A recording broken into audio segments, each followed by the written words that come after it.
Hi పిల్లలు, welcome to పుస్తక జ్ఞానం. ఇవాళ మనము 6వ తరగతి తెలుగు పాఠ్యపుస్తకంలో సమయస్ఫూర్తి పాఠ్యాంశంలో నెక్స్ట్ పార్ట్ నేర్చుకుందాము. ఇంతకుముందు వీడియోస్ చూడకపోతే ఆ వీడియోస్ ఇక్కడ ఐ కార్డ్లో ఇస్తాను, చూడండి. పోయిన భాగంలో మీరు ఏమేమి నేర్చుకున్నారు? ఈ పాఠ్యాంశంలో ఉన్న భాషాంశాలు అలాగే వ్యాకరణాంశాలు నేర్చుకున్నారు కదా. భాషాంశాల్లో మీరు వ్యతిరేక పదాలు, పదాలకు అర్థాలు, అలాగే ప్రకృతి వికృతులు అంటే ఏంటో నేర్చుకున్నారు కదా. ప్రకృతి అంటే ఏంది? ప్రాకృత పదము. ప్రాకృత పదము అంటే సంస్కృతం నుంచి తెలుగులోకి వచ్చిన పదం. వికృతి అంటే వికృత పదము. వికృత పదము అంటే సంస్కృతంలో ఉన్న పదానికి అదే అర్థంతో తెలుగులో వేరొక రకంగా మారిన పదం కదా. ప్రకృతి అంటే సంస్కృత పదము తెలుగులోకి అదే అర్థంతో అదే పదము అలాగే వచ్చింది. వికృతి అంటే సంస్కృతంలో ఉన్న పదానికి దగ్గరగా ఉంటూ అదే అర్థంతో ఉన్న తెలుగులోకి వచ్చిన పదం. ఆ పదం సంస్కృతం నుండి తెలుగులోకి మారిపోయింది. వ్యాకరణాంశాల్లో సంధి అంటే ఏంటో నేర్చుకున్నారు. ముఖ్యంగా ఉకార సంధి లేదా ఉత్వ సంధి అంటే ఏంటో నేర్చుకున్నారు కదా. సంధి అంటే రెండు పదాలలో మొదటి పదంలో చివర ఉన్న అక్షరము, రెండవ పదంలో మొదట్లో ఉన్న అక్షరము రెండు కలిసి ఆ రెండు పదాలు ఒకే పదంగా కలిసిపోతే దాన్ని సంధి అంటాం. ఉకార సంధి అంటే మొదటి పదంలో ఉన్న చివరి అచ్చు ఊ అన్న శబ్దానికి రెండవ పదంలో ఉన్న మొదటి అచ్చు కలిసినప్పుడు ఆ రెండవ పదంలో ఉన్న అచ్చే పదం మొత్తానికి కలిపి వచ్చేస్తుంది. మొదటి పదంలో ఉన్న చివరి ఊ అన్న శబ్దము సంధిలో నుంచి వెళ్ళిపోతుంది అని కదా. ఇది నేర్చుకున్నారు.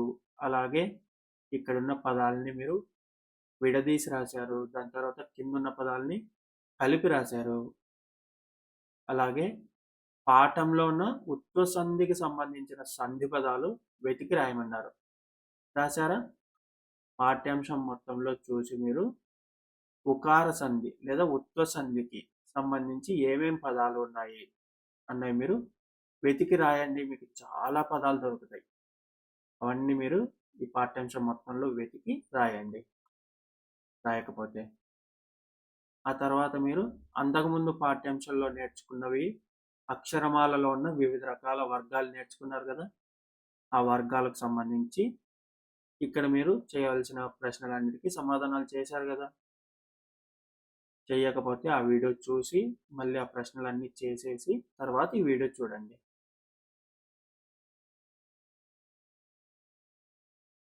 ఈ భాగంలో మనము చదవండి ఆనందించండి అంశం కింద స్ఫూర్తి అన్న కథని తెలుసుకుందాం. ఈ కథని మొత్తం మీరు ఒకసారి పూర్తిగా చదవండి, చదివి అర్థం చేసుకోండి, తర్వాతనే ఈ వీడియో చూడండి. సరేనా?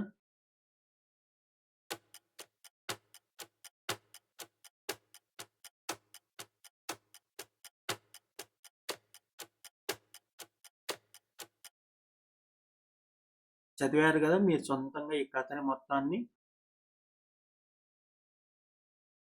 చాలా కాలం క్రితం మగధను విక్రమసేనుడు అనే రాజు పరిపాలించేవాడు. మగధ అనే రాజ్యాన్ని విక్రమసేనుడు అనే రాజు చాలా కాలం కిందట పరిపాలిస్తూ ఉండేవాడు. ఎంతో ధైర్య సాహసాలు గల విక్రమసేనుడు తన ప్రజలను అన్న బిడ్డల్లా చూసుకునేవాడు. ఆ రాజు ఎంతో ధైర్య సాహసాలు గలవాడు. అలాగే ప్రజలందరినీ కూడా చాలా బాగా చూసుకుంటాడు. ఆయన రాజ్యంలో ధర్మం 4 పాదాల మీద నడవడమే కాకుండా రాజ్యంలో కన్నుల పండుగగా సంపద తొలతూగుతూ ఉండేది. విక్రమసేనుడి రాజ్యంలో ఎప్పుడూ కూడా ధర్మం 4 పాదాల మీద నడుస్తుంది. అంటే ధర్మం ఎప్పుడూ కూడా పాటించేవారు ఆ రాజ్యంలో అని. అలాగే రాజ్యంలో కన్నుల పండుగగా అంటే చాలా ఎక్కువగా ఆనందం కలిగించే విధంగా సంపద తొలతూగుతూ ఉండేది. రాజ్యంలో అందరి దగ్గర సంపద చాలా ఎక్కువగా ఉండేది. మగధ ఐశ్వర్యం చూసి ఓర్వలేని పొరుగు దేశం రాజు పెద్ద సైన్యాన్ని వెంటబెట్టుకుని మగధపై దాడి చేశాడు. ఇంత ఐశ్వర్యము, ఇంత సంపద ఉన్న రాజ్యాన్ని చూస్తే పక్కనున్న రాజులు ఊరికే ఉండరు కదా. అలా మగధలో ఉన్న ఐశ్వర్యాన్ని చూసి ఓర్చుకోలేని పొరుగు దేశం రాజు పెద్ద సైన్యం వెంటబెట్టుకుని మగధపై దాడి చేశాడు. విక్రమసేనుడి వద్ద ఎక్కువ మంది సైనికులు లేరు. విక్రమసేనుడి దగ్గర సైన్య బలం చాలా తక్కువగా ఉంది. యుద్ధంలో పరాజయం పొందిన విక్రమసేనుడు ప్రాణాలు రక్షించుకునేందుకు అడవిలోకి పారిపోయి ఒక కొండ గుహలో దాక్కున్నాడు. ఆ యుద్ధంలో సైన్యం లేకపోవడం వల్ల విక్రమసేనుడు ఓడిపోయాడు, పరాజయం పొందినాడు. పరాజయం పొందిన తర్వాత ప్రాణాలు రక్షించుకోవాలని చెప్పేసి అడవిలోకి పారిపోయి ఒక కొండలో ఉన్న గుహలో దాక్కున్నాడు. ఒంటరితనము, పరాజయం, బాధ, అలసట అన్నీ ఒక్కసారిగా విక్రమసేనుడిని ఆవరించాయి. ఓడిపోయాను అన్న పరాజయము, ఆ బాధ, అలసట, యుద్ధం చేసి అలసిపోయాడు. అలాగే ఒంటరితనం, ఇప్పుడు ఎవ్వరూ తన చుట్టూ లేరు, ఒంటరిగా ఉన్నాడు గుహలో. అలా ఉండటం వల్ల అన్నీ ఒక్కసారిగా విక్రమసేనుడిని ఆవరించాయి. అంటే ఈ భావాలన్నీ కూడా అతనిలో ఒకసారిగా వచ్చి అతను చాలా నిరాశకు గురయ్యాడు. నా కన్నబిడ్డ లాంటి ప్రజల్ని, రాజ్యాన్ని కోల్పోయిన నేను ఇక బ్రతకడం అనవసరం, నిస్సహాయుడిగా ఎంతకాలం ఇలా దాక్కోవాలి అని ఆలోచించిన విక్రమసేనుడు చావే శరణ్యమని అనుకున్నాడు. ప్రజలందరినీ నేను కన్నబిడ్డల్లా చూసుకున్నాను. అలాంటి ప్రజల్ని, ఈ రాజ్యాన్ని పోగొట్టుకొని నేను ఇంకెందుకు బ్రతకాలి? ఇలా నిస్సహాయుడిగా, ఏం చెయ్యలేని వాడిగా ఎంతకాలం ఇలా దాక్కొని ఉండాలి అని చెప్పేసి ఆలోచించిన విక్రమసేనుడు చావే శరణ్యం, అంటే నేను చనిపోవాలి, నాకు ఇంకా చావే గతి అనుకున్నాడు.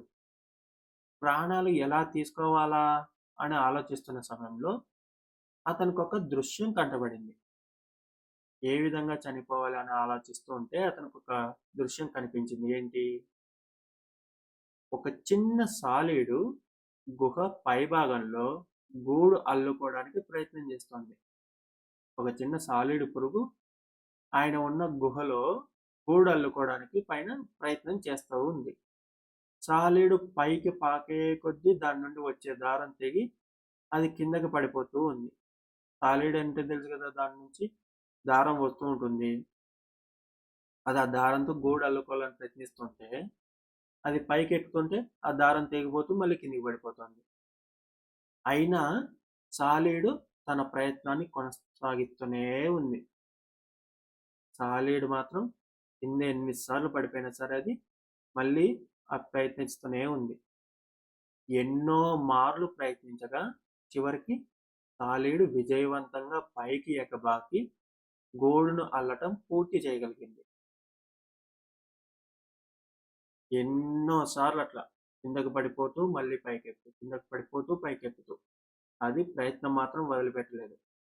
అలా చేస్తూ చేస్తూ ఉండగా చివరికి సాలీడు విజయవంతంగా పైకెక్కి గూడును అల్లడం చేయగలిగింది. అది చూసిన విక్రమసేనుడిలో ఒక కొత్త ఆలోచన వచ్చింది. అది చూడంగానే ఆ సాలీడుని విక్రమసేనుడికి ఒక ఆలోచన వచ్చింది. ఒక చిన్న సాలీడు అపజయాన్ని అంగీకరింపక మళ్ళీ మళ్ళీ ప్రయత్నించి అనుకున్న పని సాధించగలిగింది. నేను మాత్రం ఎందుకు ప్రయత్నించకూడదు? ఒక చిన్న సాలీడు పురుగే కింద పడిపోతున్నా ఎన్నిసార్లైనా అది ప్రయత్నించి అది అనుకున్న పని చేసింది. గూడు కట్టుకోవాలి అనుకుంది, ఆ పనిని అది సాధించగలిగింది ఎన్నోసార్లు ప్రయత్నం చేసిన తర్వాత. మరి నేను ఒక్కసారి ఓడిపోయినంత మాత్రాన నేను ఎందుకు బాధపడాలి? నేను ఎందుకు మళ్ళీ తిరిగి ప్రయత్నించకూడదు అని చెప్పేసి విక్రమసేనుడు అనుకున్నాడు. నేను మనిషిని, అవయవాలతో పాటు భగవంతుడు ఆలోచించడానికి, ఎత్తుకు పై ఎత్తు వేయడానికి అదనంగా మెదడును కూడా ఇచ్చాడు. వైఫల్యం వస్తూ గెలవడానికి ఒక నిచ్చెనను మోసుకు వస్తుంది.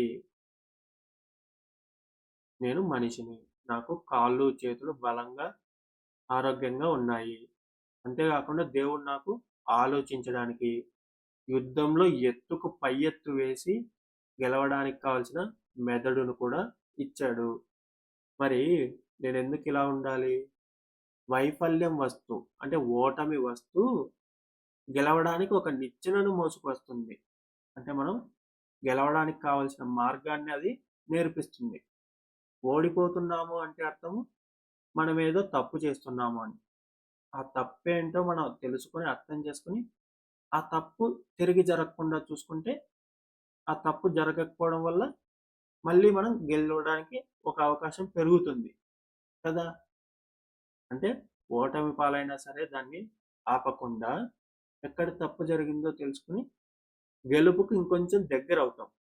అందుకే ఓటమి గెలుపుకు తొలిమెట్టు అంటారు.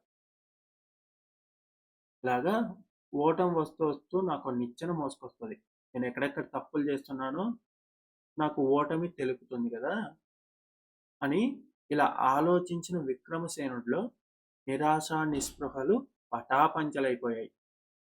ఇలా ఆలోచించిన తర్వాత ఆయనలో ఇంతవరకు నేనేం చేయగలుగుతున్నాను, ఏం చేయలేకపోతున్నాను అని ఉన్న నిరాశ నిస్పృహ అనే రెండు కూడా పటాపంచలైపోయాయి. అతనికి ఇప్పుడు చాలా ధైర్యము, ఒక స్ఫూర్తి అనేది వచ్చింది. కొత్త స్ఫూర్తి కొండంత బలాన్ని చేకూర్చింది. అతనిలో ఇప్పుడు వచ్చిన స్ఫూర్తి అతనికి చాలా చాలా బలాన్ని చేకూర్చింది.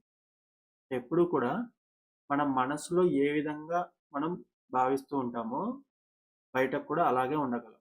మనం మనసులో భయం భయంగా ఉంటే బయటకి ఎంత ధైర్యంగా నటించినా సరే మనం భయపడుతున్నట్టుగా పిరిగివాడిగానే ప్రవర్తిస్తాం. అలాగే మనసులో నిరాశ నిస్పృహలు పెట్టుకొని నేనేమీ చెయ్యలేను, నా వల్ల ఏమీ కాదు అనుకుంటూ ఉంటే ఎప్పుడు కూడా ఏమీ చేయలేకుండానే పోతాం కదా. ఎప్పుడైనా సరే మనం చేసిన ప్రయత్నం విజయవంతమయ్యే వరకు అది చేస్తూనే ఉండాలి. చేస్తూ ఉన్నంతసేపు కూడా ఓటమి అయినప్పుడు కూడా ప్రతిసారి ఎందుకు ఓటమి పాలయ్యాము అన్నది తెలుసుకొని దాన్ని తిరిగి సరి చేసుకొని మనం మళ్ళీ ప్రయత్నించాలి. అలా మన తప్పులన్నీ సరి చేసుకుంటూ చివరికి నిజంగానే మనం గెలుస్తాం. అలాగే మనకి ఆ ధైర్యం మన మనసులో ఉంటే మనకు కూడా చాలా బలం వచ్చినట్టుగా ఉంటుంది. విక్రమసేనుడు ఆ అడవి నుండి బయటపడి చెల్లాచెదరైన తన సైన్యాన్ని సమీకరించుకున్నాడు. అనేక పర్యాయాలు విడవకుండా శత్రుపై దాడి చేసి చివరకు తన రాజ్యాన్ని పొందాడు. ఆ అడవిలోంచి బయటకు వచ్చిన తర్వాత విక్రమసేనుడు ఇప్పుడు అతనికి కొత్త స్ఫూర్తి వచ్చింది కదా. చెల్లాచెదరైన తన సైన్యాన్ని సమీకరించుకున్నాడు. మొత్తం సైన్యాన్ని ఎక్కడెక్కడో ఉన్న వాళ్ళందరినీ కూడా ఒక చోటకు చేర్చుకుని అనేక పర్యాయాలు అంటే చాలా సార్లు, పర్యాయాలు అంటే మరొకసారి అనేక పర్యాయాలు యుద్ధం చేసి శత్రువు మీద చివరికి తన రాజ్యాన్ని గెలుచుకున్నాడు కదా. మీరు కూడా ఏదైనా చదివేటప్పుడు నాకు ఇది రావట్లేదు, నాకు అర్థం కావట్లేదు అని బాధపడుతూ నాకు ఇది రాదు అనుకోకుండా ఉండే బదులు నాకు ఇది రాదు అనుకుంటూ దాన్ని అసలు ప్రయత్నం కూడా చేయకుండా వదిలిపెట్టే బదులు ఎందుకు రావట్లేదు, ఎందుకు అర్థం కావట్లేదు, నేను ఎక్కడ తప్పు చేస్తున్నాను, నాకు ఇది ఏ విధంగా అయితే అర్థమవుతుంది అని చెప్పి మళ్ళీ మళ్ళీ అది నేర్చుకోవడానికి ప్రయత్నిస్తూ ఉంటే మీరు ఖచ్చితంగా ఆ విషయాన్ని ఖచ్చితంగా నేర్చుకోగలరు కదా బాగా. మీకు ఎక్కడైనా అర్థం కాని విషయాలు మీ పెద్దల్ని, టీచర్ని అడిగి తెలుసుకుంటూ మీరు ఎక్కడైతే తప్పులు చేస్తున్నారో ఆ తప్పుల్ని మళ్ళీ చేయకుండా సరి చేసుకుంటూ ఉంటే మీరు ఏదైనా నేర్చుకోగలరు కదా.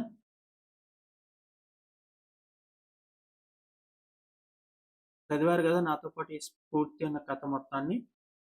ఇప్పుడు మళ్ళీ ఇంకొకసారి మీరు మళ్ళీ ఈ కథ మొత్తాన్ని మీరే చదవండి. చదివి అర్థం చేసుకోండి. సరేనా?